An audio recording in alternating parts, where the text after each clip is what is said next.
আসসালামু আলাইকুম ওয়া রাহমাতুল্লাহি ওয়া বারাকাতুহু। প্রিয় ভিউয়ার্স, আপনারা কেমন আছেন? আলহামদুলিল্লাহ, আশা করি সবাই ভালো আছেন। বহুদিন পর আবার আমি একটি ভিডিও নিয়ে এলাম।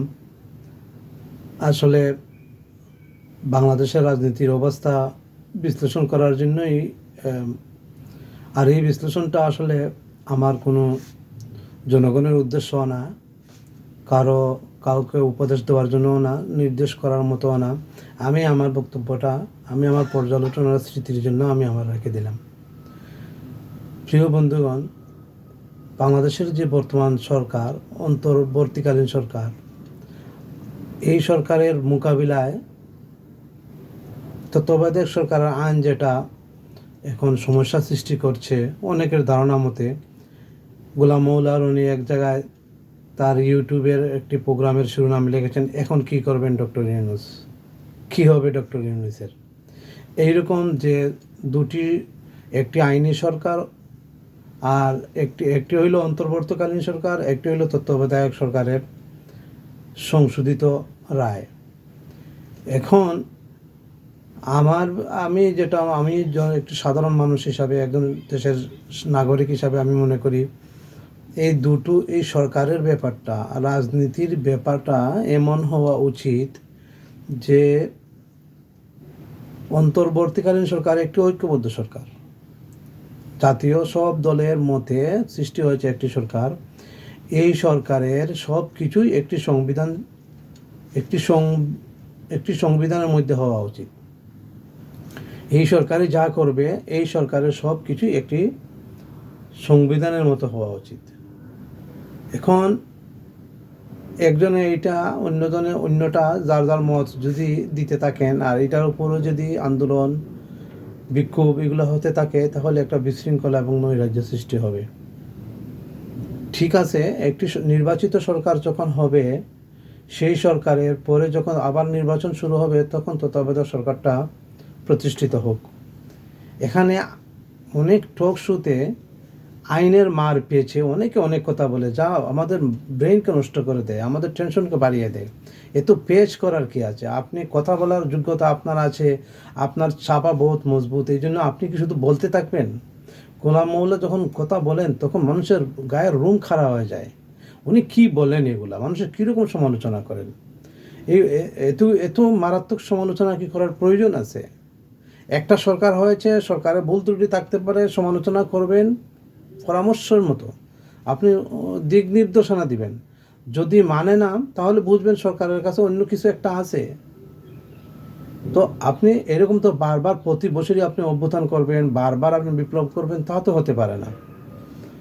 একটা সরকারকে উৎখাত করার জন্য চূড়ান্ত সিদ্ধান্ত হচ্ছে তার পতনের উস্কানি দেওয়া। আর যদি এই সরকারের পতন জরুরি না হয়, তাহলে উস্কানি দেওয়ার কোনো মানে নাই। কোনো পরামর্শ এরকম দিতে হবে যাতে সে তার আইডিয়াগুলো সে যেন সঠিক ধারণা পায়, রাষ্ট্র পরিচালনার জন্য সে যেন সঠিক ধারণা পায়। যা মন চায় তা বলে সমালোচনা করে বর্তমান সরকারকে প্রশ্নবিদ্ধ করা একটা বোকামির মতো, এবং একটি মানে নিজেকে নিজে মেরে দেওয়ার মতো অবস্থা, দেশকে ধ্বংস করার মতো অবস্থা। প্লিজ ধৈর্য ধরুন, সরকারকে নির্বাচন করতে দিন। নির্বাচনের পরে যে অবস্থা হবে তাই হবে। আর একটা সরকার পরিবর্তন হওয়ার অর্থ এই না যে দেশকে স্বর্গ করে দিলেন। রাজনীতি হাজার বছরের পুরানো একটা নিয়ম। জালিম সরকার যাবে, আরেক সরকার আসবে, সেই সরকার আসলে যে দেশ সুন্দর হয়ে যাবে এমন কোনো ব্যাপার না। আসলে আমাদের সব মানুষকেই পরিবর্তন হতে হবে। সব মানুষ যেদিন পরিবর্তন হবে, সংবেদনশীল হবে, সহনশীল হবে, তখনই সরকার এসে কাজ করতে পারবে। একটা উদাহরণ দিই, যেমন একটি পরিবার কখন সুখী হয়? একটি পরিবার তখন সুখী হয় যখন পরিবারের সব সদস্য কর্মঠ হয়। হ্যাঁ, তাদের একজন নেতা প্রয়োজন হয়, কর্মকর্তা, পরিবারের কর্তার প্রয়োজন হয়। যেমন বাবা হলেন, বাবার 4 ছেলে হলো, 4 ছেলের মধ্যে এক ছেলেকে তিনি ইউরোপে পাঠালেন, আরেক ছেলেকে তিনি আমেরিকা পাঠালেন, আরেক ছেলেকে লেখাপড়া করিয়ে ম্যাজিস্ট্রেট বানালেন, আরেক ছেলেকে তিনি কৃষিকাজে রাখলেন। এখন এই 4 জন সন্তানই যখন বাবাকে সহযোগিতা করবে তার নিজের কাজের থেকে, তখনই সংসার সুখী হবে। আচ্ছা, এই চারজন ছেলের যখন চারজন স্ত্রী থাকবে, তারা যখন সংসারের মধ্যে শান্তি বিরাজমান রাখবে, ওরা একজন আরেকজনকে সহনশীল মর্যাদা দিবে এবং ঘরের কাজগুলো সুন্দরভাবে করবে, ঘরকে শান্তিময় রাখার চেষ্টা করবে, তখন একটি পরিবার মজবুত হবে এবং সুখী ও সমৃদ্ধি হবে। এরকম না, যদি আমেরিকার বাইরে টাকা না দেয়, টাকা সঞ্চয় করে, তাহলে ইউরোপের বাইরে যে আছে উনি ভাববে যে আমার ভাই তো টাকা দিচ্ছে না, তো আমি দেবো কেন? তখন মিডল ইস্টের বাইরে ভাববে আমার তো টাকাই নেই। কৃষি কাজের বাইরে বলবে আমি কাজ করতে করতে সঙ্গে বেকারি রইলাম। বা হয়তো যখন আমেরিকার জন বলবে কৃষি সে কাজ করে না, সে কয় টাকা রোজগার করে, আমি দেবো কেন? এরকম যদি মনোভাব হয়, তাহলে এই কর্তা যত বিজ্ঞ হন না কেন, পরিবার সুখী হবে না।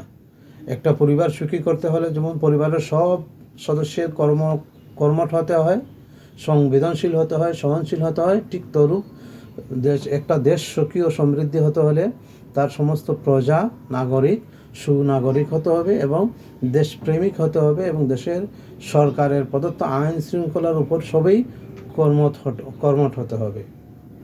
আর আমি এর সাথে এটাই বলবো যে নির্বাচন হোক, নির্বাচনের পরে যে সরকার আসুক সেই সরকারকেই 3-4 বছর সময় দেওয়া হোক, তারপর তত্ত্বাবধায়কের সরকারের আন্ডারে আবার নির্বাচন হোক। এরকমই দেশ চলুক। এই খুন খারাপা, মারামারি, বিপ্লব এগুলা যেন না হয়। যে সরকার, যদি অন্তর্বর্তীকালীন সরকার বা কোনো নির্বাচিত সরকার মানুষের উপরে জুলুম নির্যাতন করে, তাহলে অবশ্যই তাকে জনগণ এই আওয়ামী স্বৈরাচারের মতো যেরকম প্রত্যাখ্যান করে, এরকম পালাতে বাধ্য করবে ইনশাআল্লাহ।